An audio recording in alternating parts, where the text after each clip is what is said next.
Ya başladık mı biz? Ne oluyor şimdi? Yapmaya. Euzubillahimineşşeytanirracim. Bismillahirrahmanirrahim. Elhamdülillahi Rabbil alemin. Vel akıbeti lil muttakin.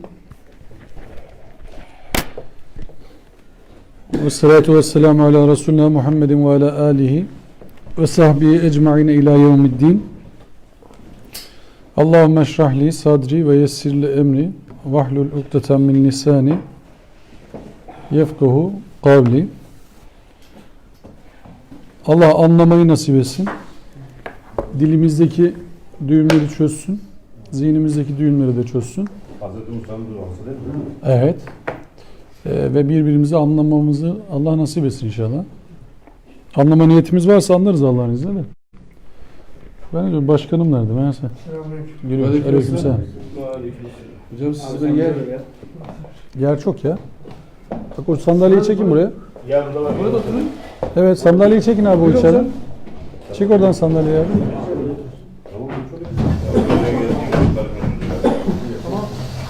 Yok sen gel gel. Sen gel. Var ya var ya. Ben giderden önce yarım oldu. Sen gel gel. Abi istersen gel biraz. Yok ya Hasan gelsene sen ya. Sen niye kalktın oradan? Sen gel ya. Tabii. Başkanım merhaba. Abi hoş geldin. Hoş bulduk. Şimdi bizim 3 haftayı geçen sürede değişik konularda değişik aktarımlar yapmaya çalıştık. Nebe suresini anlamaya çalışırken, ayetleri anlamaya çalışırken Allah'ın yeryüzünü bizim için döşek yapmasını anlamaya çalışıyoruz aslında. Yani paragrafın girişinde, pasajın girişinde bu vardı. Allah yeryüzünü sizin için tarifsiz bir beşik kılmadık mı diye sorduktan sonra onun nasıl inşa olduğuyla alakalı bize ipuçları veriyor. Bizim araştırmamızı istiyor. Ya da biz öyle anlıyoruz. Ve o yüzden de şu sorulara cevap bulmaya çalıştık. Bu 4. haftamız bu pasajda. Yeryüzünde dağların kazık şeklinde olması. Sonra uykunun ve gecenin istirahat zamanı olarak bize tahsis edilmesi. Ondan öncesinde dağlardan hemen sonra çiftler halinde yaratılmamız. Yani yaratılış süreci. Çiftler halinde nasıl yaratıldık? Sonra gece istirahat bölümü, uyku. Sonra 7 kat gök ya da göğün katmanlı yaratılması. Bunun bir süreç olması. Sonra güneş,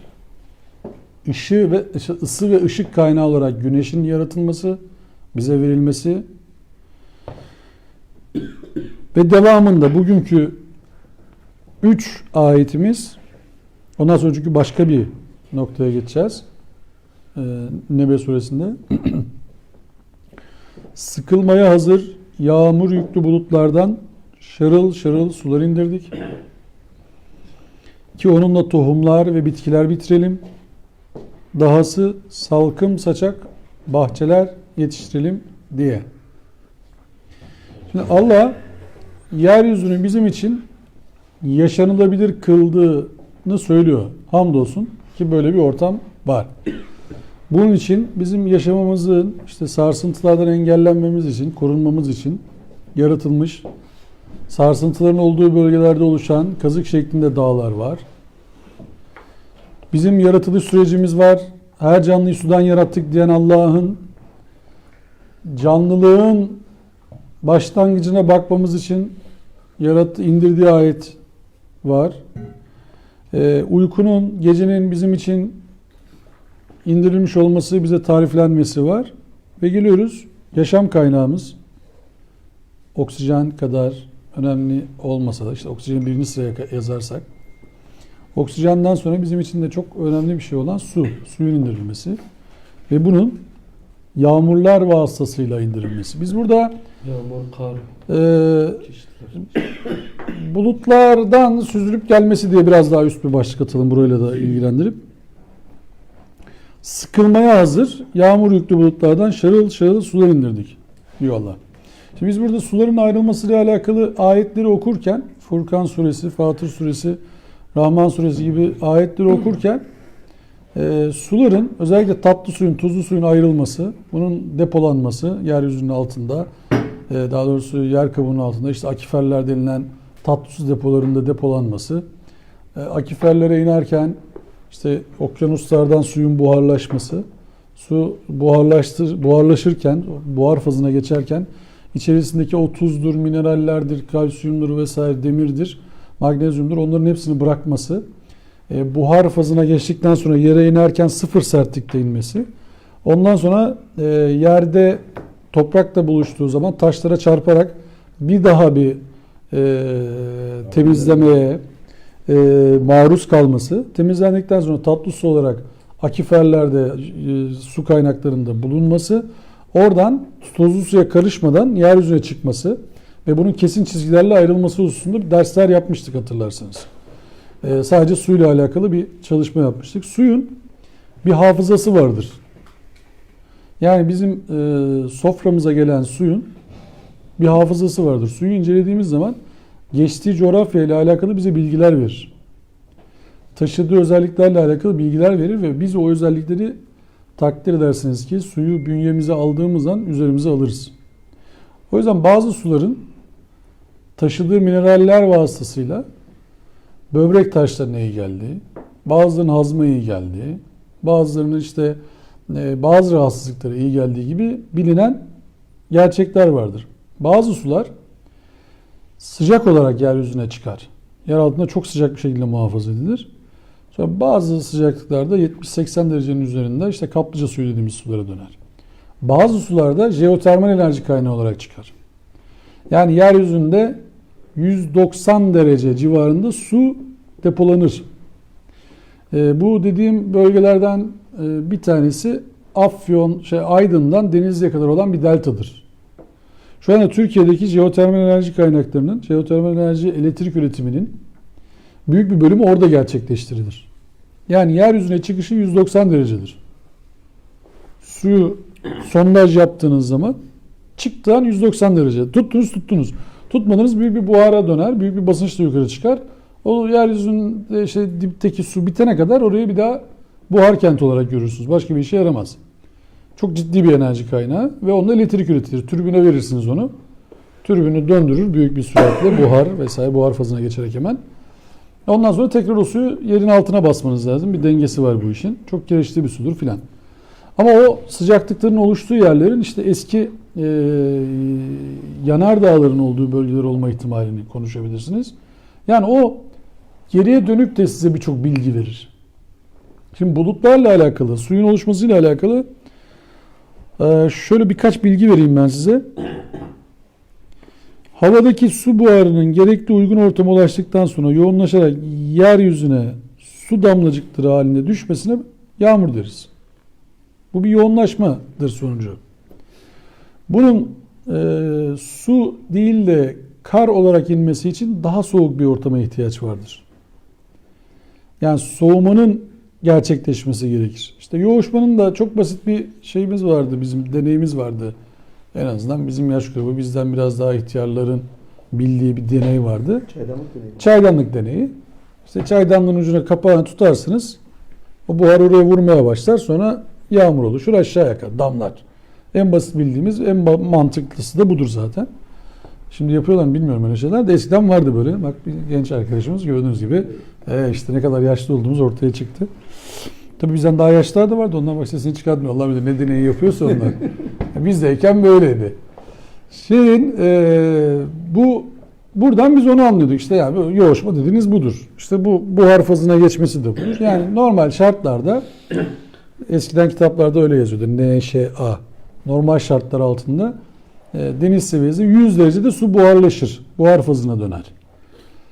Suyu siz buharlaştırdığınız zaman onun enerji yükleyebilirsiniz. Normalde suyu işte ısıtırsınız 50-60 dereceler, 70, 80, 90 yüzde artık buhar fazına geçer. Su olarak yürümez o yolunu artık. Artık buhar fazına geçer. Siz ona ama ısıtarak daha da yükleyebilirsiniz. Su bir yere kadar gelir. Bu da Allah'ın bir kanunu. Gelir buhar fazına geçersiniz. Ondan sonra buhar fazında ısıyı vermeye devam ederseniz işte buhar kazanı dedikleri noktalar onlardır. Isıyı vermeye devam ederseniz 150, 160, 180, 200, 220'lere kadar buharı, doymuş buhar olarak çıkartabilirsiniz. Sonra işte kızgın buhar fazına geçiyor falan. Neyse. Biraz daha teknik konular onlar. O tarafa girmeyeceğim. Siz bu buharla iş yaparsınız. İşte bildiğiniz bu elektrik, burada gördüğümüz elektrik bize en yakını Kütahya'dan filan gelir. Kütahya'da termik santrallerde üretilen elektrikleri biz kullanıyoruz şu anda. İstanbul'da bir termik santral filan yoktur. Enerji üretim sistemi, elektrik üretim sistemi yok. Bu nakil hatlarıyla buraya gelir. Bu tahmin ediyorum termik şeyden geliyor. Seyit Ömer'den ya da Tunç Bilek'ten geliyor filan buralara. Nasıl yapıyorsunuz? İşte kömür alıyorsunuz. Yakıyorsunuz. Büyük bir kömür kütlesini yakıyorsunuz. Ondan sonra oradan büyük bir buhar fazına döndürüyorsunuz onu. Büyük bir enerji ortaya çıkıyor. Onunla türbünü döndürüyorsunuz. O elektrik üretiyor. Elektriği bu tarafa aktarıyorsunuz. Gücü. Bunlar işte buhara Allah'ın verdiği özellikler. Su, bildiğiniz su bir anda böyle elektriğe dönüyor. Su diye bakmayın yani gördüğünüz şeye. Onu ciddi kullanabilirsiniz. Bazen de şöyle yaparsınız. Dik bir yamaçtan suyu mantıklı bir şekilde bir tribüne aktarabilirsiniz. Oradan da elektrik üretirsiniz. O da baraj. İşte onlar da hidroelektrik santralleri diye geçer. Yani büyük bir su kütlesini alırsınız, türbüne aktarırsınız. O türbün hızla dinamo döner. Oradan yine elektrik üretirsiniz. Ya katı yakıtlardan yapacaksınız, fosil yakıtlardan. Ya da işte böyle doğal rüzgar enerjisinden bir türbün yapacaksınız. Güneş enerjisinden bir hareketlendirme yapacaksınız. Ya da işte dediğim gibi jeotermal sularla elektrik üreteceksiniz. Ya da farklı yöntemler de çıkacaktır yarın öbür gün. İşte bu lastikleri yakarak onların enerjisinden, çöpleri yakarak onun enerjisinden, çok affedersiniz gübreyi yakarak onun enerjisinden üretirsiniz bunları. Bence en güzel temiz enerji güneş enerjisi. Yani o işte ne kadar yaptığınızla alakalı, ne kadar güneş tarlanız olduğuyla alakalı, güneşin size ülkenize ne kadar bir açıyla geldiğiyle alakalı. Öyle değil şimdi hocam. Almanya'da özellikle bütün çiftliklerde, bütün evlerde orada güneş az görüyor. Olduğu halde yine Yok. panel koyuyorlar. Ben konulmasını demiyorum zaten. Hani verimlilik açısından söylüyorum. Yani mümkün olduğu kadar fosil yakıtlardan uzaklaşıyor dünya. Fosil yakıtlardan uzaklaşılabilen bütün projeler değerlidir şu anda. Çünkü fosil yakıt dediğiniz şey işte milyonlarca yıllık ölmüşleri kullanıyoruz karbonlarını. O yani yaptığımız. Onun sonu da var zaten. Sonu da var, bitecek. O yüzden bunun alternatifleri varsa ki var. Isınmanın çok alternatifleri var. Şimdi teknolojiler geliştikçe bunları göreceğiz ömrümüz varsa. Bunları göreceğiz. Şimdi geldik konu şeye. O bulutlardan sular nasıl iniyor aşağıya filan vesaire. Sıcaklığın artması buharlaşmaya sebebiyet veriyor. Şimdi bizim barajlarımız var biliyorsunuz. Barajlar kışın suyu tutar. Ama yazın bir buharlaşma olur. Oradan bir su kaybı olur ister istemez buharlaştığı için. Fakat dünya üzerindeki hareketlenme şudur. Eğer biz su kaynaklarını, tatlı su kaynaklarını veya endüstriyel su kaynaklarını diyelim. Hoş hepsi orijinalinde tatlıdır da biz onları alır bozarız.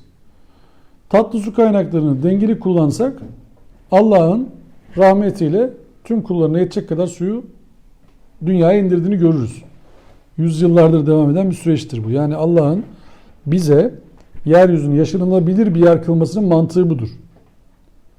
Yer altında kaynaklarımız vardır, inen sularımız vardır. Şimdi yarın öbür gün bu arada şeyi söylemişizdir. %78'i sularla kaplı bir dünyada yaşıyoruz. %13'ü karadır. 12'si 13'ü karadır yani. Ve çok büyük bir 22-23'ü pardon. 22-23'ü karadır. Yani büyük bir su kütlesinin üzerinde yaşıyoruz. %87'si tuzlu sudur. Su kütlesinin %13'ü tatlı sudur. Ve bu tatlı suyun tuzlu sudan ayrılması dünyanın her yerinde olan bir kuraldır. Sadece belirli bir coğrafyaya has bir şey değildir.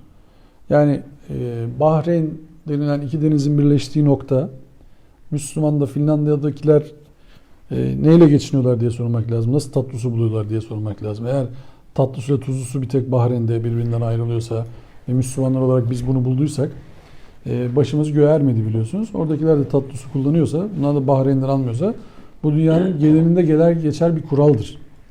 Şimdi Allah bulutlarla bunu organize eder. Bu Kur'an'da yağmurun yağdırılışı anlatılır. Bulutların tohumlanması anlatılır. Yani önünden müjdeleyici olarak rüzgarları göndeririz diyor Allah. Yani bulutlu bir havada rüzgar başladıysa onun arkasının yağmur olacağını anlarsınız. Yani doğayla ilişkisini kaybetmemişler. Bunu çok net zaten bilirler.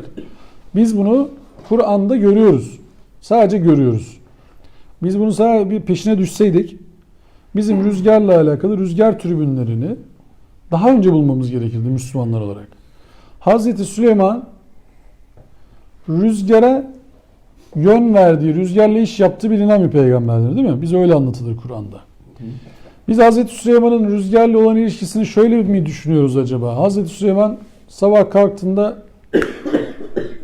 biraz rüzgar şu tarafa essin, biraz bu tarafa gelsin diye mi düşünüyoruz Hazreti Süleyman? Öyle öğretildi.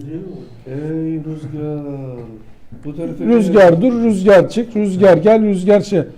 Hazreti Süleyman'a öyle bir misyon mu yüklemiş Babam olduk? yapıyor. Hazreti Süleyman'a gerek yok yani. Tarladayız. Diyordu ki Ali burada, Ali burada. O bu tarafa doğru gel. Yok. Bu rüzgar gelme demek. Kılı kılı diyordu, rüzgar geldi diyordu. Ha rüzgar gelme gel. Ha orayı yönetiyor. Tamam. Evet. Şimdi yağmurun 3 şekilde yani 3'e hemen hemen şey yapmışlar. Sınıflandırmışlar. 3 şekilde yağışı var. Denizlerden suyun buharlaşarak yükselmesi neticesinde kümeleşen bulutlar rüzgarlarla birlikte sürüklenerek soğuk yerlere gider. Rüzgarla birlikte soğuk yerlere gider ve yağış şekline dönüşür. En bilinen herhalde kafamızın bastığı şey bu. Rüzgarla bulutlar devam eder. Bir yerde bu suyunu boşaltır. Yoğuşmasını.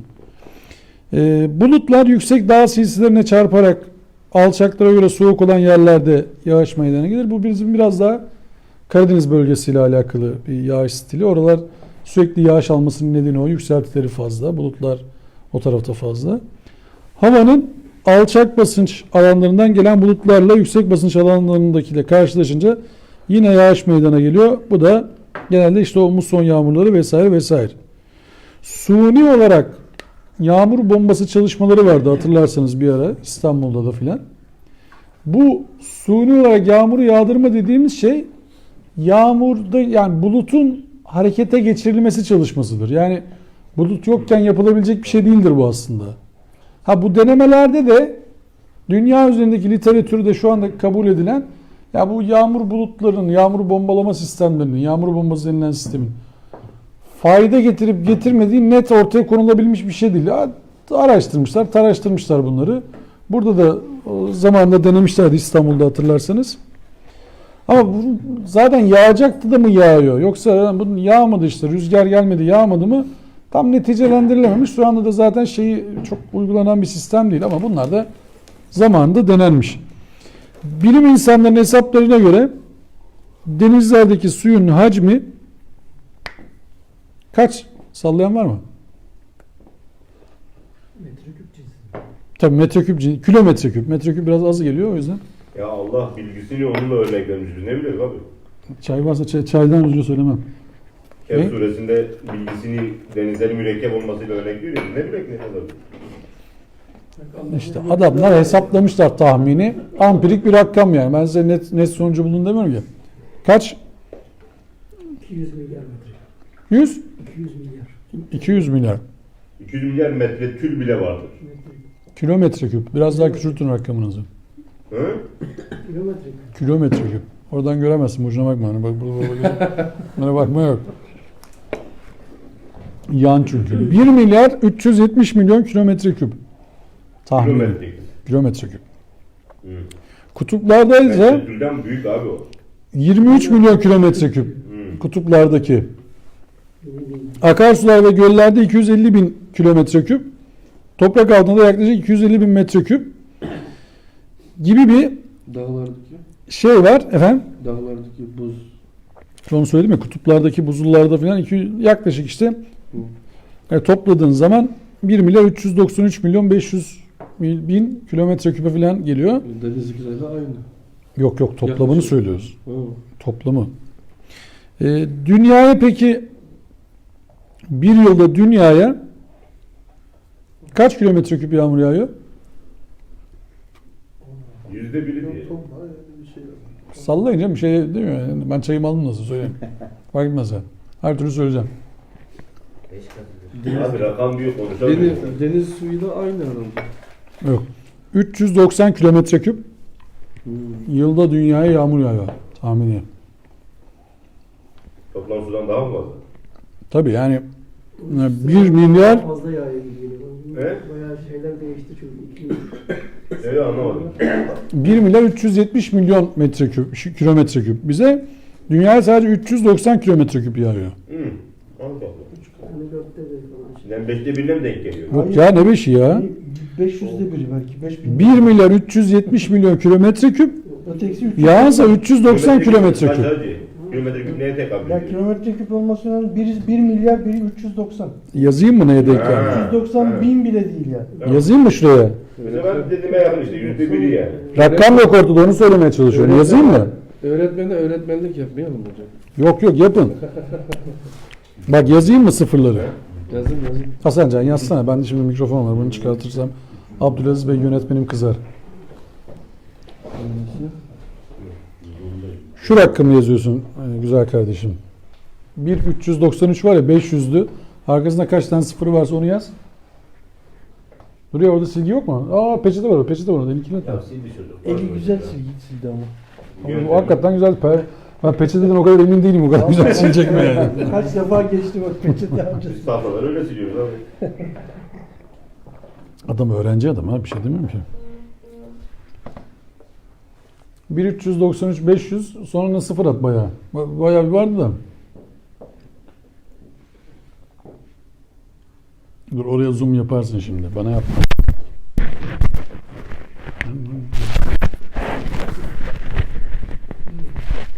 Ya yağmur sağlıkta şu sondaki 390. Gerçek rakam mı diyorsan bir yazıyorsun.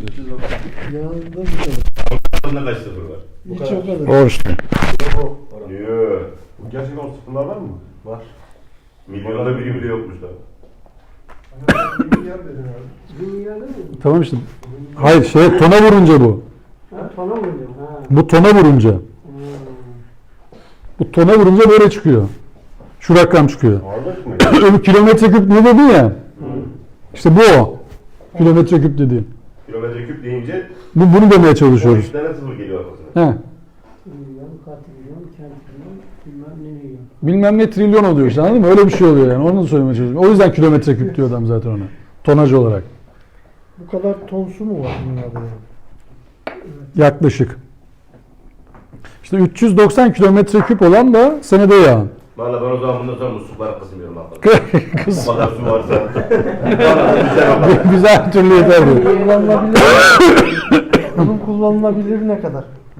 Bunların Ters etki kullanılabilir yapıyoruz. ne kadar? Ben de gidiyorum bugün sifonla hesap ediyorum. Diyorum sifonun içine bir tane bidon koyayım da fazla suyu alıp gitmesin. Sen yine koy.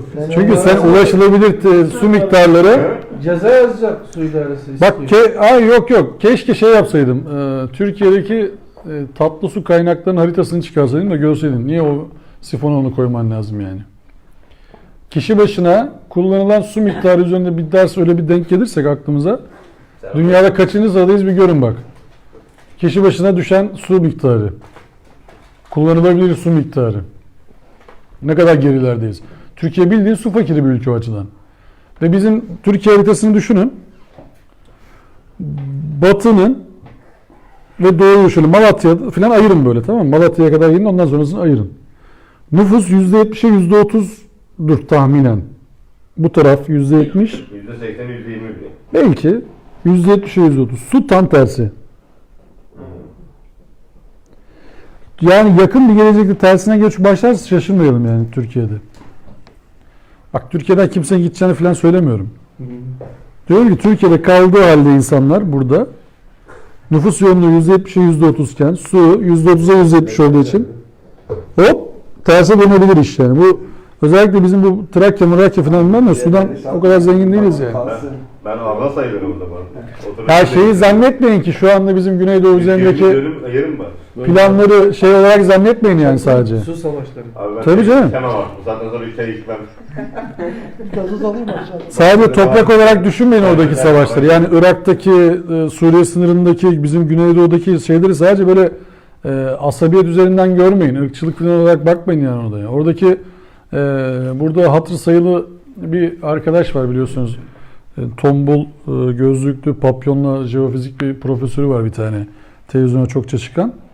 O arkadaşın söylediğini burada tekrar söyledim daha önce. Kanada'da petrol yataklarını incelediğinde, oranın jeolojik yapısını incelediğinde, dağların yapısını incelediğinde bizim Hakkari'nin jeolojik yapısının orayla birebir aynı olduğunu söyledi. Dedi ki orada çok zengin petrol yatakları var. Buradaki jeolojik yapı aynı ve burada da aynı zengin petrol yatakları var. Bunun başka kurtuluşu yok dedi yani. Aranacak yer dedi burası. Ama 5 sene sonra çıkar ama 10 sene sonra. Ben dedi onu bilmem. Devlet dedi ararsa da diyelim ki dedi burada var. Çünkü aynı jeolojik yapı orada var. Gelmiş böyle kıvrılmış dağlar. Geçen hafta burada bahsettik ya kıvrılarak ya kırılarak oluşuyor dağlar diye. Kıvrılarak oluşan dağlardan bir tanesi o Hakkari bölgesindeki, hatta üstü buzuldur onun. Türkiye'deki tek buzul dağın Hakkari'de olduğunu biliyor musunuz? Ben biliyorum. Nereden? Gittim. Hakkari'yi ziyarete gittik. Buzul Dağı'nın eteğinden geçtik. Yani çok güvenilir olsaydı gidecektik o tarafa da yani. Oradaki Kur'an halkasından izleyen olursa bizi Nazmi Yüce Bey bizi misafir etmişti orada. İran sınırında bir dağ var bizim askerlik yaptığımız yerde. Yani biz gitmedik o tarafa ama gidenler diyor Ağustos ayında kar ve buz var diyor. Tek buzul dağı şeyde şu anda Hakkari'de. O da yavaş yavaş eriyor. Ama şu anda Türkiye'deki tek buzul dağı Hakkari'de var. Ağustos ayında bile kar, buz varmış yani. Google'a mı sordunuz? Bak Kur'an talebesi böyle olur. Ben sallıyor muyum oradan bakıyor şimdi. Var mı yok mu diyor Hakkari'de. O taraftan bakıyor. Şimdi geldik diğer ayete. 15. ayet. Bu ayeti okuyacağım. Fikrinizi soracağım. Ayet şu. Türkçe olarak söylüyorum. Ki onunla tohumlar ve bitkiler bitirelim. Bu niye böyle gelmiş olabilir vasfaya bu ayet? Okuyunca ne çağrıştırıyor sana? Biz her şeyi sudan yaptık. Ben ona aklıma geldi. Ahmet Hoca, Hangi? niye tohumlar ve bitkiler bitirelim dedi Allah? Çünkü yağmurla alakası var. Aşılar Yağmur var. uğraşıyor. En gencimize soruyoruz. Niye böyle bir şey dedi sence? Bir şey sebebi başka bir sebebe bağlıyor. Yani aslında her şeyin başka bir sebebe bağlanmasını Bir gence soruyoruz. Sence niye öyle dedi? İlk müharrik. Şimdi tohumlar yerine sadece bitkiler deseydi itiraz eder miydik biz bu işe? Orada bitkiler yetiştirelim deseydi. Tohumla bitkiler ayrı ayrı şeyler mi? Bir soru daha soruyorum. Tohumsuz bitki var mı? Var. Kavak. Evet. Kavak. Onu Tohumsuz bitki var mı? Sence? Yok sence. Sence? Urumçi'de mi yok, burada mı yok? Nerede? Nerede? Abi bazı bitkileri tohumla yapmazsın. Sapıyla yaparsın. Üzüm gibi, şey gibi. Ama tohumu var mı? Tohumu var sonuçta. Yani. Yediğin o şey Tohumu var var da o. Ne tohumu ya? Tohumu da var. Tamam da kavağın ne meyvesi var? He? Kavağın ne meyvesi var? Tohumundan Zaten şey var normalde bir işte. ağaç değil. İçlerinde var da Kırmam yani şey. çekirdekli tohum Değil mi? Ne diyor mesela? Ama Ama bir ne diyor? ağaçlamadan Polen. yapılmış bir şeydir yani. Öz kavakken diye bir ağaç yok. Hasancan'ı buldum ben şimdi. Ama değil mi? Bütün gün ders yaparım ya. Güzel bir Gen- şey bu. genç adam. Genç yetiştireceksin Tohumu abi. Burada. Ne diyorlar? Melezleme yoluyla elde edilmiş bir ağaç. Ah. Ya yok ya mesela şey var ya. Grafik var ya şuradaki. Bir tane menekşe var. Bir menekşe var. Yaprağı Ha, basit çizim ama yani çok zorlama. Menekşe çıkıyor abi. Yaprağından menekşe çıkıyor. Tohumu ne demek? Ya tohumu. Şimdi ben bu ayeti okurken, bu ayete çalışırken tohumlar ve bitkiler bitirelim ayetini çalışırken benim aklıma o soru takıldı. Allah Allah dedim ya. Niye yükselsin? Ya bu tohumlarla bitkiler ayrı bir şey mi ki yani? Böyle bir şey mi oluyor yani? Tohumsuz bitki mi var ya da tohum ayrı bitki ayrı bir şey mi diye merak edesim geldi. Tohum demek ki canlı değil abi. Bitki canlı. Öyle bir ayrım var. benim de öyle bir şey geldi aklıma. Dedim ki Allah Allah böyle bir şey mi acaba? Yoksa yani Allah burada hani dikkat çeksin diye mi yazıyor bunu? Ne oldu filan yani? Bu kelime nereden çıktı filan gibi. Sonra bir tane bizim uzak olduğumuz bir bilim dalı var. Niyeyse Botanik. biyoloji filan diyorlar, botanik diyorlar efendim.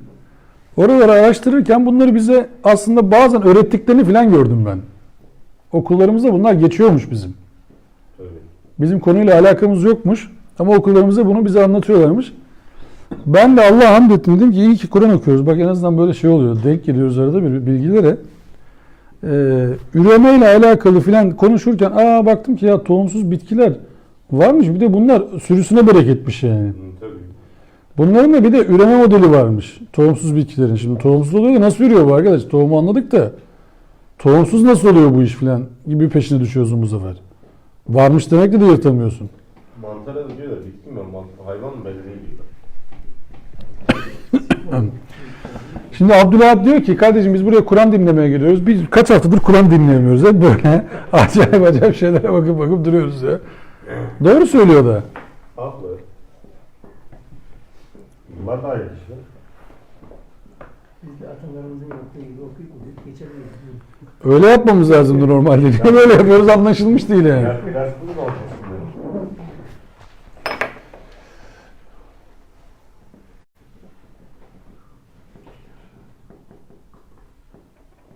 Hareket eden tohum bile var ya.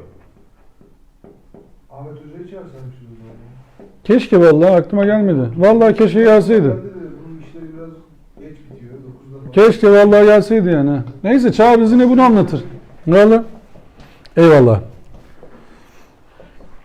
Şimdi normal şartlarda bizim öbür tarafta yapacaktık. Ben unuttum. Bizim Kur'an halkalarında ekranımız vardı. Ben burada resimlerini falan da almıştım bunun çalışmada da. Orada yapsak daha iyiydi onu. WhatsApp'tan at bize abi. Atacağım. Bu damarsız tohumsuz bitkiler var. Damarlı tohumsuz bitkiler var. Damarlı tohumlu bitkiler var. Bu abilerin hepsi ayrı ayrı işler abi. Ya bizim tohumlu bitkiler var. Bir de tohumsuzları var. Onların da damarlısı ve damarsızı var. Yani Allah'ın yaratışında Damarsız tohumlu yok. yok. Tamam. Onda açık tohumlu, kapalı tohumlu var. İşte gördüğünüz gibi tek çenekliler var, çift çenekliler var. Evet. Bunlar içinde ayrılıp durmuş. Evet. Tabii bizim dediğim gibi bizim gündemimiz çok yoğun olduğu için biz bunlarla hiç uğraşmama şeyimiz de yok yani. Öyle bir derdimiz de yok. Allah bunu böyle yazsa, yazmasa biz çok şey yapmamışız. Nebe suresini gelen itibariyle mevlütlerde falan okuduğumuz için bizim efendime söyleyeyim Yasin, Amme, Tebareke falan derken Okuması da hoş. yani kolay da okunuyor. Bunun ölüleri ne kadar ilgilendirdiğini 3 haftadır görüyoruz zaten. Acayip. Ölüleri çok acayip ilgilendiren bir sureymiş yani. Gördük. Çok memnun olduk. Şimdi su yosunları normalde tohumun meydana geldiği yer çiçek. Evet. Yani çiçekli bitki varsa ortada şeyi konuşuyoruz. Tohumu konuşuyoruz. Tamam. Tohumun meyveleri çıkıyor ondan sonra. O hücrelerin korunduğu yer kabukları işte. Aslında içindeki çekirdeği konuşuyoruz. Yani dış ambalaj o çekirdeği korumakla alakalı. Yani işin nüvesini korumakla alakalı. Taşımakla. Aynen öyle. Zarar görmemesi için. Cazibe merkezi haline getiriyor. Vitaminin içinde depolanması için. Yani Allah o üzümün içerisindeki çekirdeği korumak için üzerine jelibon giydiriyor. Karpuzun içerisindeki o vitaminleri korumak için kalın bir kabuk yapıyor. O portakalın içerisindeki vitamini korumak için kalın bir kabuk yapıyor filan. Ama bütün meyveler zırhlıdır değil mi? Hepsi neredeyse. İşte sebzelerin şeyleri var vesaire. Şimdi bu çiçek yani tohumsuzlarda bu iş spor denilen malzemeyle yani spor denilen organizmayla gerçekleşiyor. Üreme. Parçalanıyor. Bölünüyor. Şimdi bu açılıyor abiler. Enteresan bir şekilde. Şöyle buradan ben size göndereceğim. Siz oradan incelersiniz. Şu abi bu işin anlatılışı. Nasıl yapıldığına dair. Tamam buradan Çiçek. okursunuz. Çok karışık görüşük bir şey değil. Şu işte diyorum ya öbür tarafta yapsaydık iyiydi. Şu spor kesesinden sporlar dışarı fırlıyor mayaz bölünmeyle. Çimlenme oluyor doğada. Yani bu çıktıktan sonra rüzgarla taşınıyor.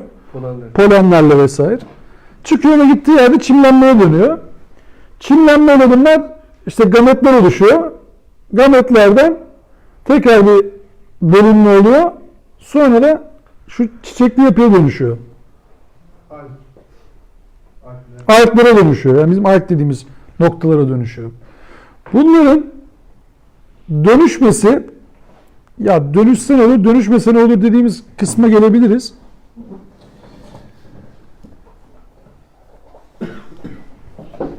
Bu enteresan olay sürekli oluyor ve bunlar sayesinde oksijen ürüyor doğada.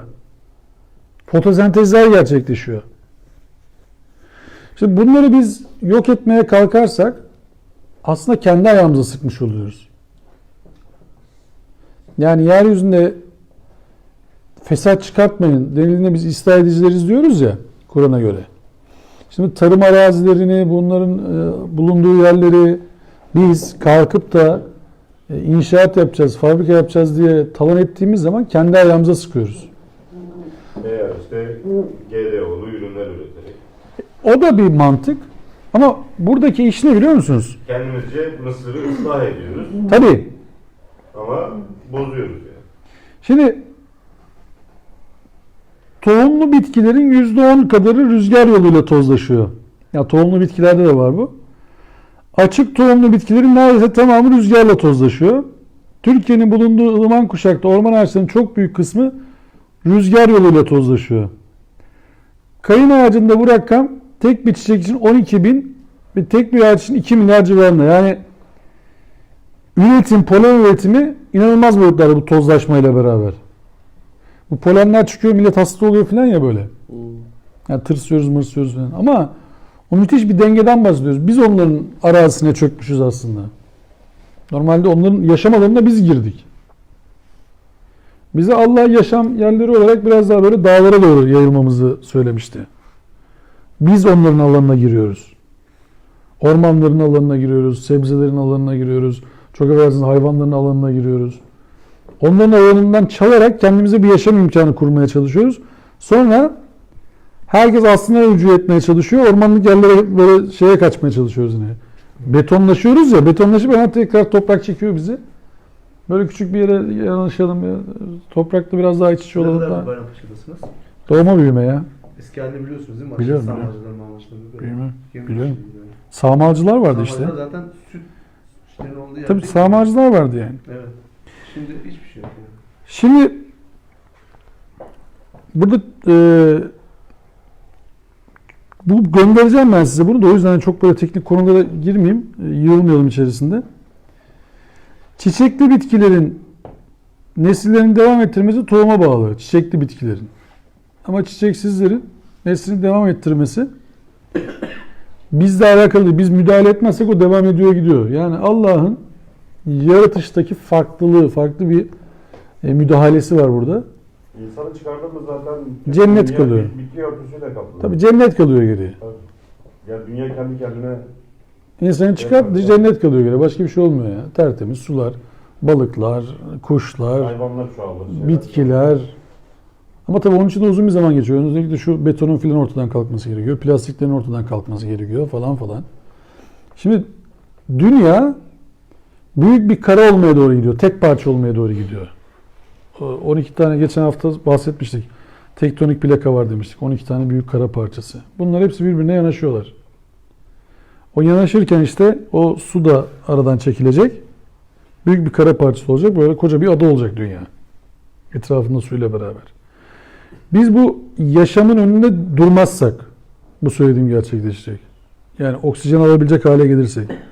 Ama biz oksijen hale gelmeyecek bile olsak o şey devam edecek. Birleşme süreci. Çünkü onun ölçüsünü koyan o birleşmeyi tamamlayacak. Yani burası tamamlanacak. Biz toplu ölümleri görür müyüz? Kuşak olarak bilmiyorum.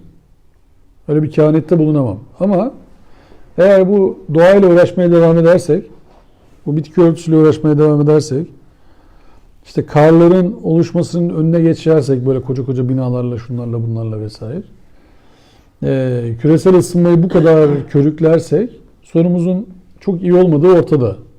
Ama dediğim gibi yani bizim zamanımıza mı denk gelir?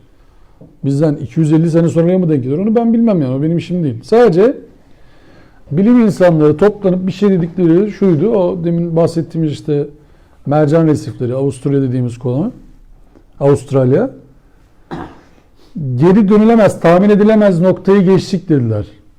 Yani karbon salınımı olarak dünyanın tahmin edilemez noktayı geçtiğini söylüyorlar. Bundan sonra o çöküş hızlanacak. Ben geçen gün bir belgeselde seyrettim hocam. Avusturya kıtası kadar bir çöp yığını, plastik yığını okyanusun etrafında dönüp dönüp dolaşıyormuş yani. Bir kıta kadar büyüklüğü varmış. Özellikle plastiklerin yani. İşte şimdi biz şunu düşünüyoruz değil mi? Mantık olarak. Türkiye'de öğretilen şey oydu. Akan su pislik tutmaz diye bir şeye inanıyorduk biz. Evet. Ama Öyle bir kabulümüz vardı. Ama nereye gidecek bu? Pislik tutmaz. Nasıl tutmaz yani? Bir yerde duracak bu. Nereye gidecek bu? Tutmaz hadi. Nereye gidiyor? Buradan çıktı. Çöpler bir rota izleyip şeye mi gidiyor? Avustralya'dakiler kime gidiyor? Hadi bizdekiler Avustralya'ya gidiyor. Avustralya'dakiler kime gidiyor? Ya bu demek ki dünyada işte belgesellerde görüyorsunuz ya da televizyonlarda balığın karnından plastikler çıkması şu. Nereye gidecek bunlar yani? Çok sağlıklıydı balık değil mi eskiden? Yediğimiz zaman süper oluyordu. Şimdi belki de metal atıklarını yiyoruz yani. Denize atılan pislikleri yemeye başlıyoruz biz. Şimdi niye diyorlar Türkiye'de şey yeme, kefal yeme? Kefal ne güzel bir balık normalde değil mi? Ama kefali yemeyin diyorlar. Niye yemeyin diyorlar? Çünkü dip balığı. Dipte ne var? Pisliğimiz var bizim. Evet. Sen denizi kirletmesen, kefali yesen ne olur? Bir şey olmaz. Deniz temiz. Ama sen denize gidiyorsun. Çok affedersin. Bir kendini atmıyorsun yani. Her şey var denizin içerisinde ya. O vapurda böyle fırlatanlar, oradan bilmem çöpünü atanlar, piknikte bir... Ya ne yapıyorsun ya? Yasak. Ya yasak olmayan bir şey yok baksan da. Şey zaten.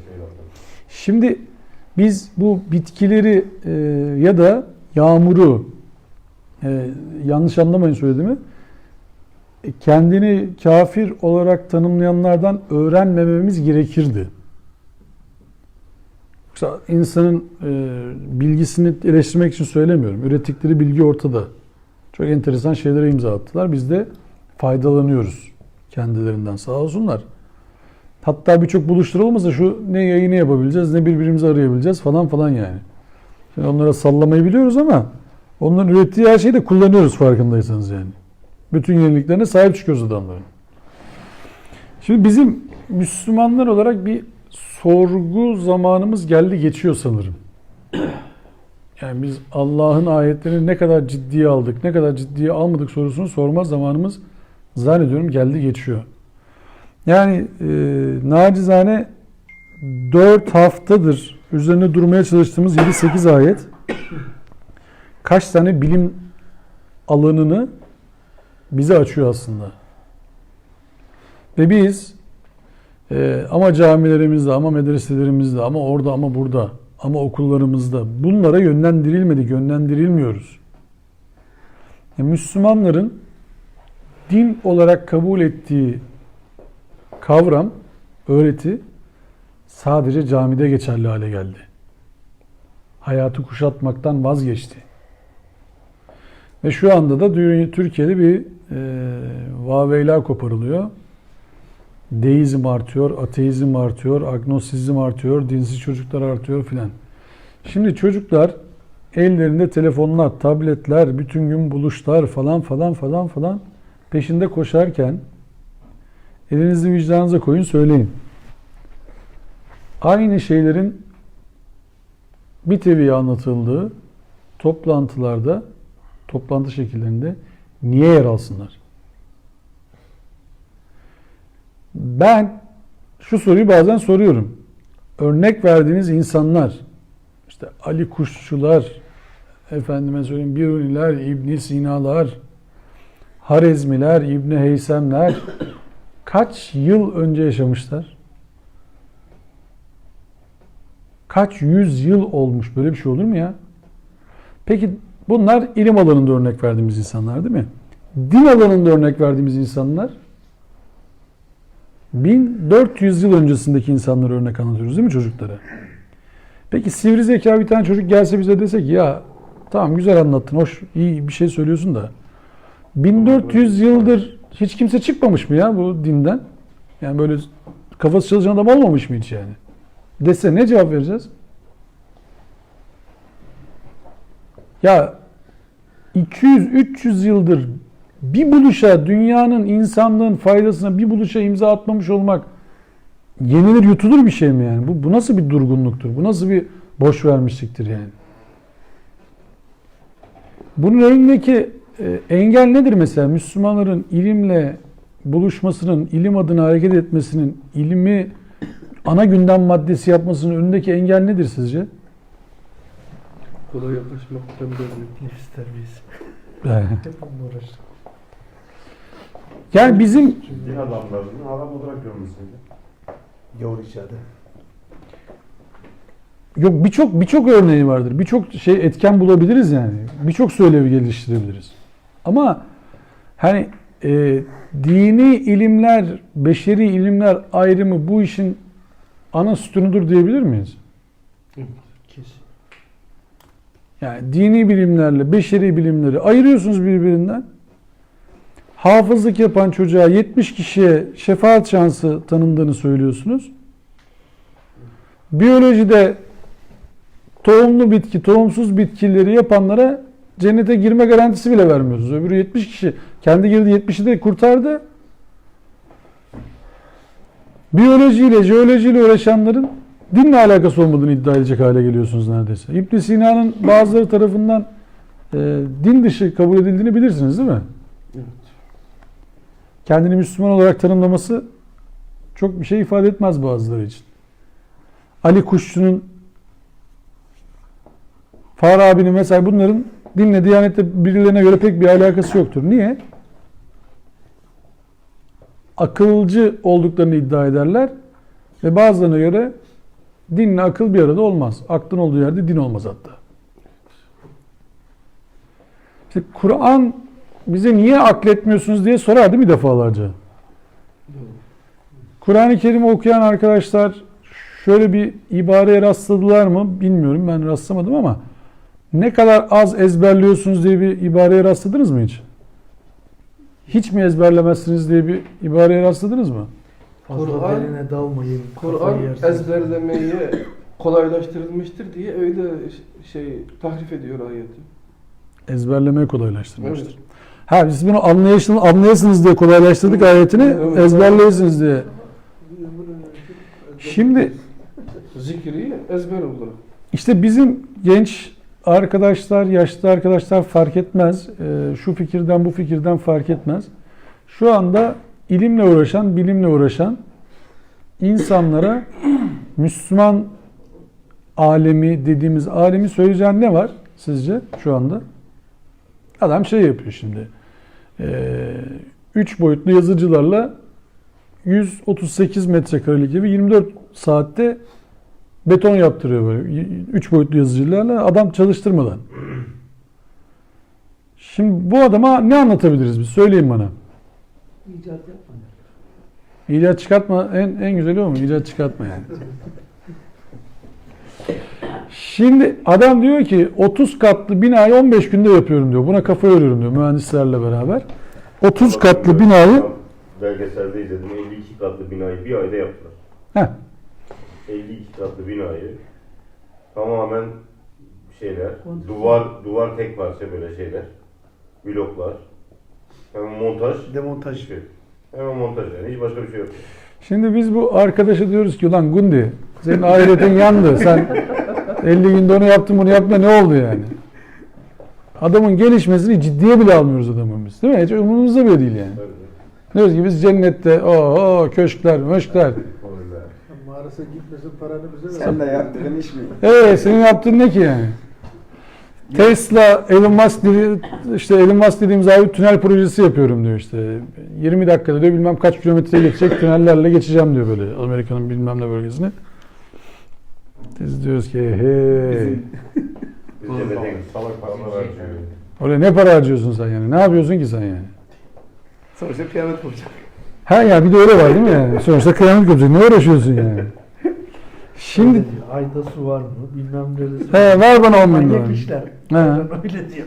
Ver bana 10 bin dolar anlatayım sana diyoruz biz yani. 10 bin dolar ne anlatacaksın 10 bin dolara yani.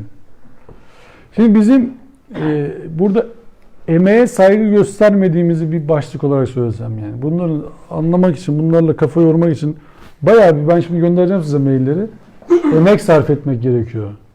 Okumak lazım. Okuyacaksın, Düşüneceksin. anlamayacaksın, tekrar okuyacaksın. Anlayacaksın, sonra gözlemleyeceksin, teyit alacaksın, doğru mu yanlış mı diye. Oradan bir de üretim yapacaksın. Bak kaç tane aşama kaydedeceksin. Hazır video halinde yok mu hocam? bunlar? Var, hap şeklinde. O atıyorsun böyle, geçiyorsun. Yani. Video olarak gönderiyor. Yeni bir hap çıkarmışlar. O mesela zekayı bir aşağı bir yükseltiyormuş. Tamam işte. Filmi de var. Hapı çıkarın zekası yüksekmiş, o kesin yani. Satacak onu. Yükselmezse de senin kabahatin diyecek. Hayır ben ne yapayım? Bizimkiler de yükseldi diyecek. Potansiyel yok işte. Sen de yok kardeş, ben ne yapayım diyecek. Yani Allah vermeyince vermiyor. O da senin kabahatin işte. Şimdi bizim emeğe saygı duymadığımız kesin. Emeğe saygı duymadığımız. Sorumluluk almadığımız daha da bir kesin. Sorumluluğun gereğini yerine getirmediğimiz daha da bir kesin. Şimdi sorumluluk alacak olsaydık biz dünyada bulunma amacımız neydi? İnşallah. Tebareke diye geçen Mülk Suresinin girişi neydi? İyi amellerle kötü ameller belli olsun. Kimin iyi işler yapacağı, kimin kötü işler yapacağı belli olsun diye. Allah o misalde ne diyordu Bakara Suresinde? Yeryüzüne bir halife atacağım, değil mi? Bizim görevimiz de halifelik. Yani kalfalık yapacağız, yeryüzünde iyilik hareketini başlatacağız. İnsanlara selamı yayacağız. Doğru insanlar olacağız. Hatta Kur'an tabiriyle vasat bir ümmet olun. İnsanları hayra çağırın. Kötülüklerden nehyedin olacaktık, değil mi? Şu anda belki bir 100 senedir savaşların en yoğun yaşandığı kavim hangi insanlardan oluşuyor? Müslüman insanlardan. Kendine Müslüman diyen insanlardan oluşuyor. Niye? Çünkü aklımızı kullanmıyoruz. Geliyor birileri bizi gazlıyor. Bak bunlar sana şöyle dedi, onlar sana böyle dedi falan diyor. İşte ölürsen Hocam. cennet garanti zaten, orada şehadet var. Sana Kürt dedi, öbürüne Türk dedi, öbürüne bilmem ne dedi. Bizi böyle bir gazlamaya çalıştılar. Alevi Sünni dedi, mezhepten götürdüler. Bu mezhep savaşlarını Hristiyanların yaşadığını biliyorsunuz değil mi? Meşhurdur onların mezhep savaşları. Onlar necasetten tahareti yaptılar. Dediler ki lan bırakın bu işi. Mezhep falan derken ölüyoruz, gidiyoruz. Adam kalmadı ortada. Bıraktılar savaşları. Kime verdiler o işi, ihaleyi? Müslümanlar. Baktılar bu iş fena değil. Bak biz birbirimize dedik, Müslümanlar da yiyebilir. Ver abi küsküyü. Irak'la İran 10 yıl savaştı değil mi? Evet, 10 yıl savaştı. Sonuç kim kazandı? Silah satanlar Silah satan- kazandı. Ondan sonra Küveyt işgal. Fırsat bulursanız ihtimal ki Mason zihinli arkadaşlar tarafından yapılan Almancası bir acayip bir isim de Zaman Ruhu diye bir belgesel yapmışlar. Zevk. Zamanın Ruhu. Fırsat bulursanız bir seyredin. Yani nasıl silah baronlarının dünyaya hakim olduğu bankacılıkla ve ondan sonra da silahı satmak için nasıl savaşlar çıkarttıklarını, savaş çıkartmak için devletleri nasıl organize ettiklerini, şu anda da nasıl devlet başkanları seçtiklerini falan oradan görebilirsiniz. Biz eğer insanlık yararına olacak ilimlerle uğraşsaydık, insanlığı hayra çağırmak için uğraşsaydık, emin olun bu savaşlarla falan biz uğraşmıyor olacaktık. Çünkü o zaman dolmuşa gelmiş olmayacaktık. Duygularla hareket etmeyecektik. Yani geçen hafta biz burada söylemiştik o ayeti, hatırlarsanız. İnanan bir delille inansın, inkar eden bir delille inkar etsin. Biz duygularla hareket etmeyecektik. Delille hareket edecektik. Bizi kandıramayacaklardı. Hani o Hucurat Suresinde size bir fasık haber getirdiği zaman onu araştırın emrine uyacaktık. Ama biz şu anda falanca kişi getirdiyse haberi kesin kabul ediyoruz. Öbür tarafı yok etmeye gidiyoruz. Şimdi Kur'ani bir duadır değil mi? Allah Müslüman kardeşlerimize karşı içimizdeki kötü duyguları yok et yani. O kötü duyguları bizden kaldır. Biz şu anda o duayı mı ediyoruz? Bilmem ne grubunun batması için mi dua ediyoruz? Müslüman coğrafya olarak. Şimdi bu Türkiye'de polemik konusu yapılan birçok hadis metni Arap coğrafyasında hiç duyulmamış metinler. Yani böyle bir metni biz bilmiyoruz. Nereden çıkıyor yani? Lan hadisi kabul ediyoruz da bu böyle bir hadisi biz bilmiyoruz diyenler var. Suriye'de Kur'an hafızlığı yapan birisinin tabiriyle söylüyorum. Biliyorsunuz ama Kur'an diyorum, hadis hafızlığı. Ben bir tanesiyle tanışmıştım. 15.000 tane hadis ezberlemiş. 15.000 hadis. Yaklaşık Kur'an'dan biraz daha fazlaya geliyor. Satıra vurunca. Kur'an'ı biliyor musun diyorum ezbere. Ona dedi sıra gelmedi. 15.000 hadis ezberlemiş çocuk. İyi de bir arkadaş yani bakınca ama. Şimdi bu falan rivayet, falan kültür, falan kitap, falan Hacı abi, falan Şeyh Hazretleri, falan üstadın kitaplarına gösterdiğimiz ihtimamı Kur'an'a vermediğimiz için başımıza gelenler ortada. Kur'an bize yaratılışa bak dedi, suya bak dedi, göğe bak dedi, dağa bak dedi, bitkiye bak dedi, güneşe bak dedi, aya bak dedi. Biz neye baktık? Aferin. Senin sakalının boyu tutuyor mu? Sen kolunu nasıl bağlıyorsun? Namazda ayaklar birbirine değiyor mu değmiyor mu? Başındaki sarığın uzunluğu şöyle mi olacak? Kadınların başörtüsü böyle mi olacak? Abdest alırken mes mi yapacağız? Topuklara kadar mı yıkayacağız? Efendim çok affedersiniz, gusül abdesti alırken şurası ıslansa ne olur, burası ıslanmasa ne olur, çarpılır mıyız? Abdestsiz tutsak olur mu, tutmasa? Şu andaki gündemlerimiz farkındaysanız bunların etrafında şekilleniyoruz. Kazanıyor birisi değil mi? Şey o deyince. Ne onun adı? İşte nasıl mat etti? Cevap veremedi. O sorulara da cevap veremedi. İşte zor duruma düştü. Neye zor duruma düştü? Konu ne? Bilmem ne kelimesinin manasını bilmedin. Televizyonda canlı yayında rezil oldu. Sonra sonuç? Onu öğrenebilirsin 2 dakika sonra.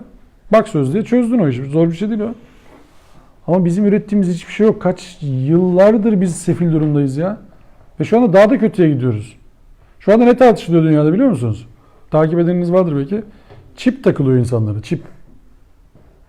Vücuda çip takılıyor. 15.000'e yakın gönüllü var şu anda. Kendine çip taktıran. Çip taktırıyor da ne oluyor? Arabaya anahtarsız biniyor. Eve anahtarsız giriyor. Polise gidince kimlik göstermiyor. Havaalanında kimlik göstermiyor. Çipinden seni tanıyor herkes artık. Arabanı da tanıtıyor. Evini de tanıtıyor. Devleti de tanıtıyor. Hastanede de tanıtıyor. Çipten. Sistem kendini bu şekilde organize ediyor şu anda. Ve bu anlattığım şimdi bilim kurgu gibi geliyor değil mi? Bize de çip Japonca yüklemeyeceklerse anlamıyor abi. Çip takılınca Japonca yükleyecekler, Japonca konuşacak. O Şimdi- zaman anlamlı. O her dilden konuşur abi. şu anda dünyada şeyler konuşuluyor. Bizim mobeseler var ya. O mobeselerin gelişmişleri var. Yoldan geçenler yüz tarama sistemleri yapıyorlar. Veri bankasına aktarıyorlar. Görüyorlar adamı hemen. Çin'de şimdi. Suçlar hemen yakalıyor. Çin'de yapıyor. Suçsuz fark etmez. Her türlü yakalıyor seni. Çin'de yapıyor şimdi. Doğu Türkistan yaptığı uygulama o.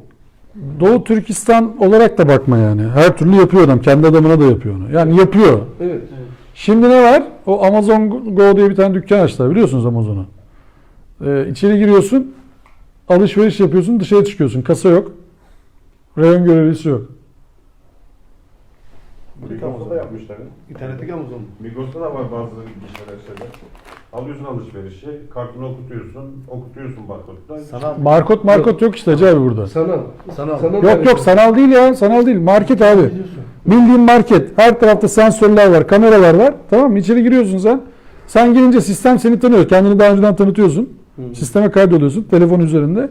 Giriyorsun içeriye. Raftan bunu kaldırdın. Kalem. Cırt yazıyor oraya hesaba. $2. Tamam mı? Beğenmedin. Bıraktın. Cırt siliyor oradan $2. Okuyucular aradı. Kimse yok ortalıkta. Sen alışverişini yapıyorsun. Torbayla dışarı çıkıyorsun. Mesaj geliyor. $17 hesabınızdan düşmüştür. Aldığınız malzemeler şunlar. Tıkır tıkır tıkır tıkır tıkır. İşte buraya hazırlanıyor sistem. Bizim hazırlandığımız geçen hafta bir soru vardı burada. Sol cenaptan gelmişti. Sakız orucu bozar mı? Amazon'a sorayım mı ben bunu? Sevgili Amazon abi, sakız orucu bozar mı bozmaz mı? Bizim gündemimiz Ramazan gelirse, ömrümüz olursa görürsek farklı bir soru çıkacak mı televizyonda? Saçımı taradım, orucum bozuldu mu? Veya namazda işte şöyle durdum, şunu düşündüm, benim orucum, namazım bozuldu mu? Yani bizim gelmemiz gereken nokta açısından söylüyorum. Biz en azından burada ufak bir grup dahi olsak şunu zihnimize çakmamız lazım. Ya biz bu ilimlerde koşmak, depar atmak zorundayız. Bırakın ilgi duymayı. Bak depar atmak zorundayız. Bizim faaliyet alanlarımızın içerisine bunların 50 kere girmesi lazım. 50 kere, 100 kere. Yani bizim Kur'ani çalışmaların içerisine biyolojinin, jeolojinin, antropolojinin, botaniğin girmesi lazım. Kur'an tefsirlerini artık bizim böyle istiyor olmamız lazım insanlardan. Ya bize rivayet aktarmayın kardeşim. Onlardan da faydalanın ama bize bu ayetlerin söylediği şeyleri bize anlatın. Madem tefsir yazmaya niyetiniz var. Madem tefsir yazacak kadar kendinizi ehil görüyorsunuz. Milletin kitaplarında alıntı yapmayın. Eski kaynakları bu tarafa aktarmayın. Söylenen söylendi zaten. O gün onlar biliniyordu. Bugün şu ayeti, şu dağları, o beşiğin kazıkları yapmadık mı ayetini jeoloji, jeomorfoloji bilenlerin oluşturduğu bir grubun tefsir etmesi lazım. Çalışan Gök. Oradan değil mi? O grubun tefsir etmesi lazım. Ya bu böyle mi değil mi kardeşim? Getirin ya.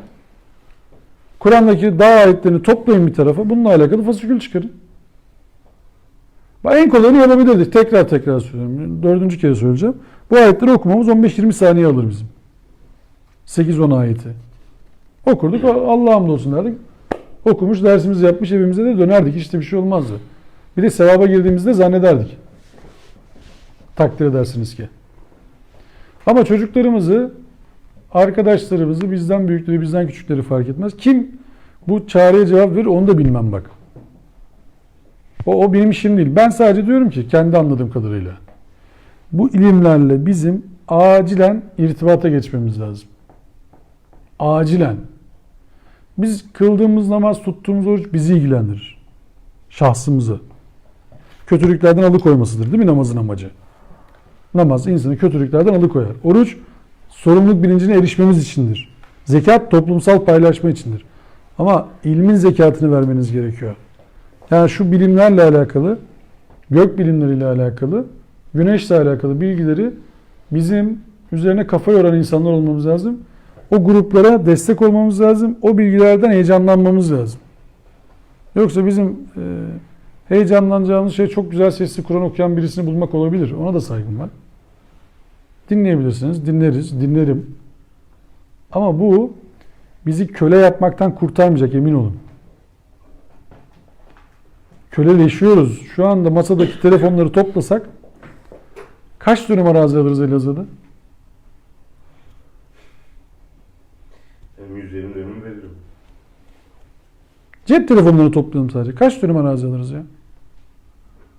Köleleşiyoruz. Geldiğimiz durum buraya gidiyor. Gitsek Şırnak'a arazi almaya kalksak, tarla almaya kalksak kaç dönüm alırız abi? Bir sıra para verirler sana. Yani verecek bir şeyimiz de kalmayacak ileride. Çünkü para yapmayacak onlar için. Acayip teknolojilere esir olacağız, mahkum olacağız. Ve biz bunlara kafa yormadığımız müddetçe, bunlarla arayı açtığımız müddetçe köleleşeceğiz. Şimdi eskiden, bak bu kadar gelişmemişken teknoloji, tıp, herkes birbirine yakın sürelerde ölüyordu. Şimdi o süreç de kopacak. Parası olanların çok daha uzun yaşayabileceği bir döneme giriyoruz. 3D yazıcılar organ yapacaklar. Buna uygun haplar yapacaklar. Ve bunların üzerinde planlar kuruyorlar. Parası olanların çok daha fazla, çok daha rahat, çok daha konforlu, sağlık açısından söylüyorum, yaşayabileceği bir döneme giriyoruz. Ve bunların bütün kodlarını şu anda yazıyorlar, yapmaya çalışıyorlar.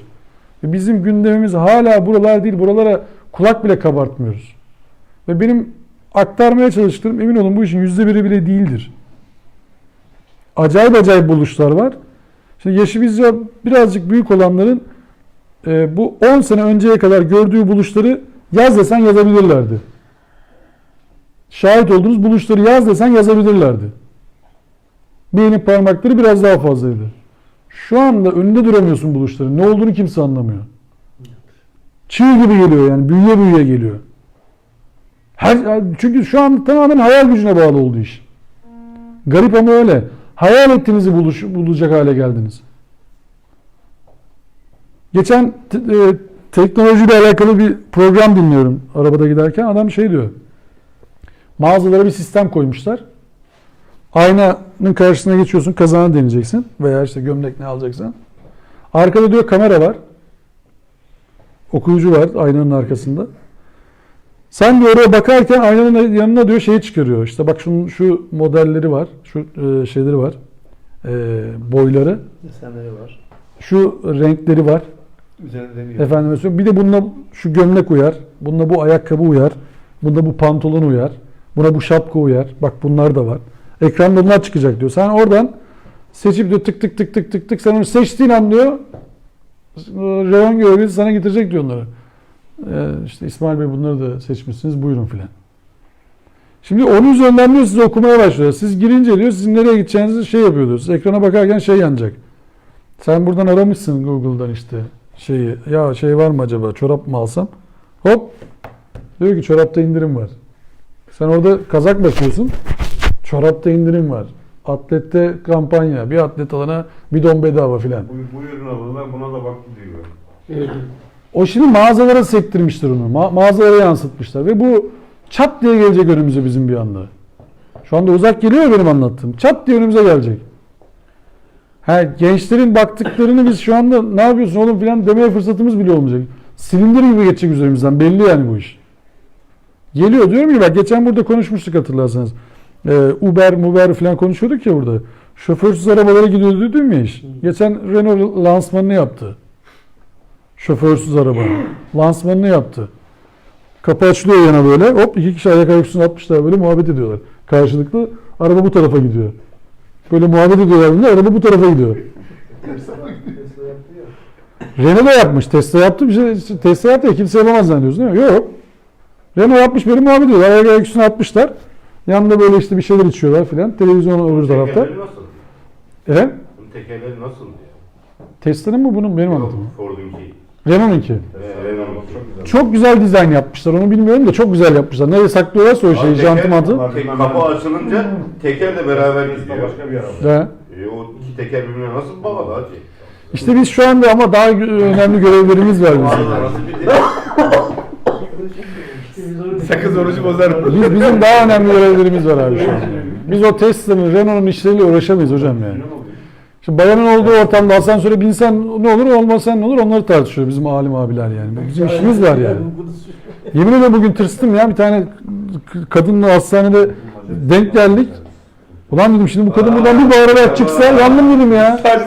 Vallahi billahi al başına bela ya. Vallahi tırstım bugün ya. Deseydin abla sen çık ben sonra gelirim. Ha ben o ikinci kata bastı ben dördüncü. Ulan diyeceğim ineceğim şimdi de o ikinci kata bastı. Diyorum ki o insin bari de hani bir kat çıkacak en fazla. Korktum ya kadın bir çıksa dışarı bağırsa yandık ya. Bizim günlerimize bak nelerle uğraşıyoruz biz yani. Bozdular dengemizi bozdular abi. Ben mi yaptım ya dengemizi bozdular. Bizimkiler Tesla gibi bir araba yapsınlar da alalım. Yani. Yapacağız inşallah. Merak etmeyin az kaldı. Milyarder kapatıyor. Ya bu yapmayız diye söylemiyorum ha. Vergi koyuyorlar bataryalarına. Niye şey yapıyorsun? Özendir işte de. Bak yapmayız diye söylemiyorum. Sadece diyorum ki bizim ülke olarak siyasilerden de bize kanaat önderleri dediğimiz abilerden de istediğimiz şeylerin değişmesi lazım. Yani makarna, kömür tamam güzel hepsi anlıyorum ama bir tıka üzerine çıkmamız lazım. Yani belediye başkanı bize kalkıp şey anlatmasın yani. Ne onun adı?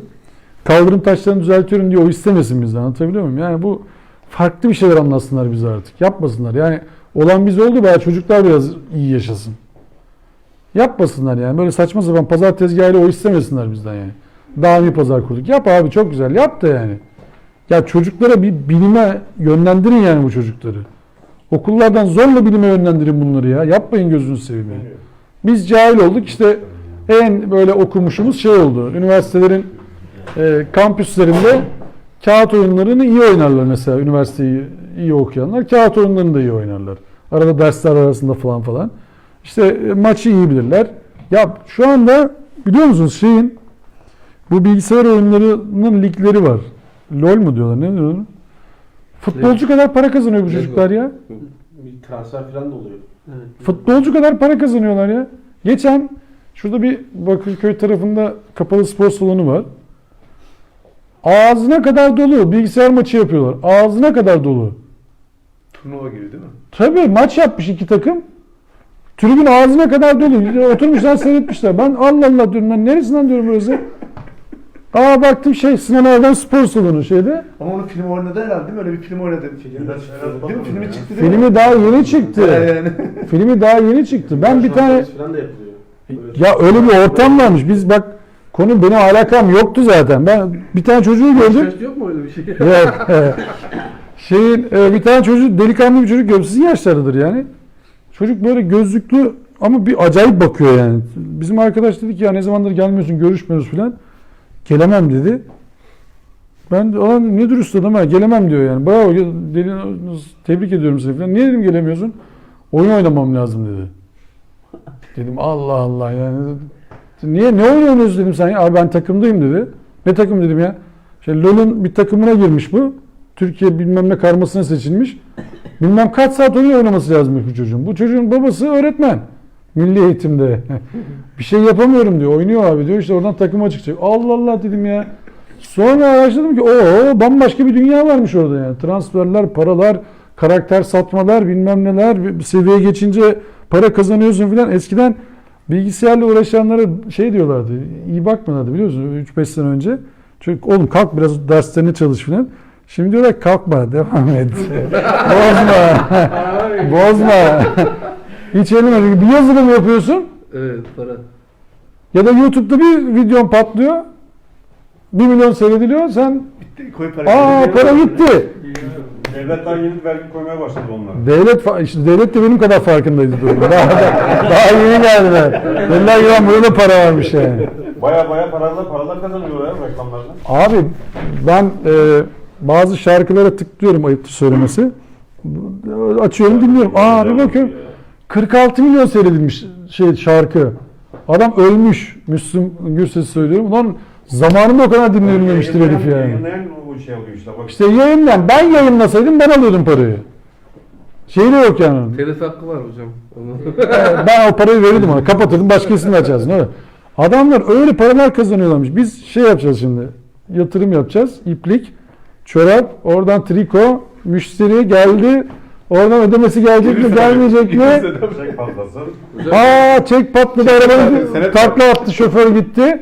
Hocam ben Kasko, sigorta, adam tık basıyor oradan abi YouTube. Çocuklara YouTube, hop selametle bitti, para geliyor ya. Bir de 7/24.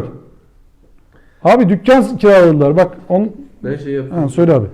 30 sene önce seyrettiğimiz bir dizi vardı. Pakistan dizisi Uygurcu dublaj yapmıştı. Onu bir arkadaşla paylaşayım diye YouTube yükledim.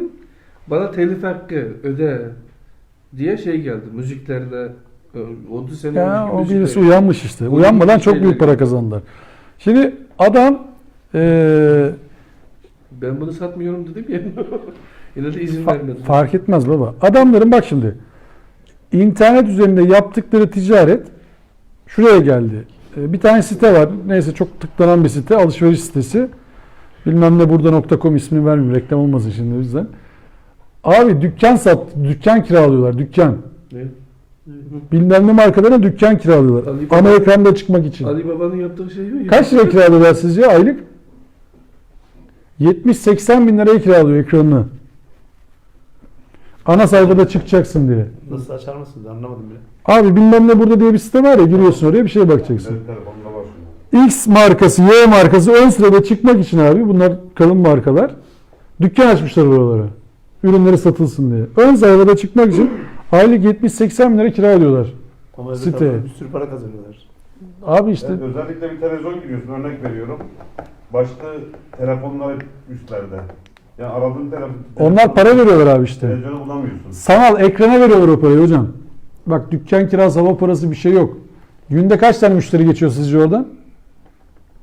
Ve bu arada da bütün diziler yavaş yavaş kalkıyor herhalde. Allah razı olsun. Platformda olacak. Çok sevindim. Paralı İnşallah kalkar internet yani. olacak Nasıl abi. seyretmeyeceğim için çok sevindim yani. Çünkü onlar da artık reklam İnşallah, alamıyorlar. Normal aynen. reklam alamıyorlar. En güzeli yine internet üzerinde. Abi düşünsenize o kaç kişi seyrediyordur sizce o şeyi? O bilmem ne burada sitesine kaç kişi tıklıyordur müşteri? Saatlik. Reklamı görüyor musunuz? Fazlası abi 1 milyon için vermezler o parayı. Onu bir de üye oluyorsun.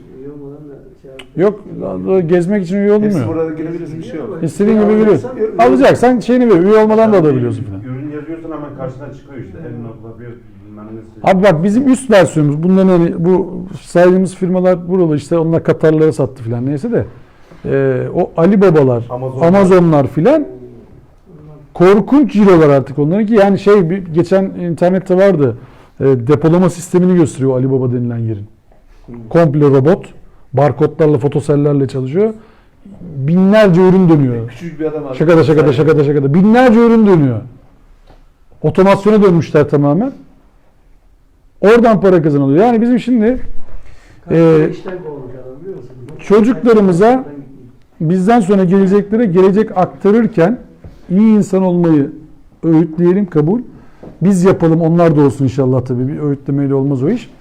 Biz iyi insan olalım ama ufuklarını açmak için de mücadele etmemiz lazım. Yani dini sohbetlere çocuklar gitmiyorsa çocukların kabahati değil. Çocuklar dini sohbete gelmiyor. Demek ki çocukların ilgisini çekmiyor abiler. O zaman biraz konuları güncelleyin. Kendinizi güncelleyin. Din dilinizi güncelleyin. Bu din hayattan kopuk bir din değil. Koparan biziz. Çocuk maça gidecek, maça göndermiyorsun. Sinemaya gidecek, sinemaya göndermiyorsun.